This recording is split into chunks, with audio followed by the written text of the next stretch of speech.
Sa bawat pagtatapos ng misa, tayo sinusugo sa pagmimisyon tuwing sinasabi ng pari na tapos na ang misa, humayo kayong taglay ang pag-ibig ni Kristo.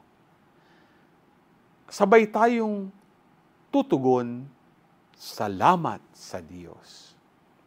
Sa ating gospel, narinig natin ang isang atas ni Jesus na sumabak sa misyon at ipahayag ang mabuting balita sa lahat.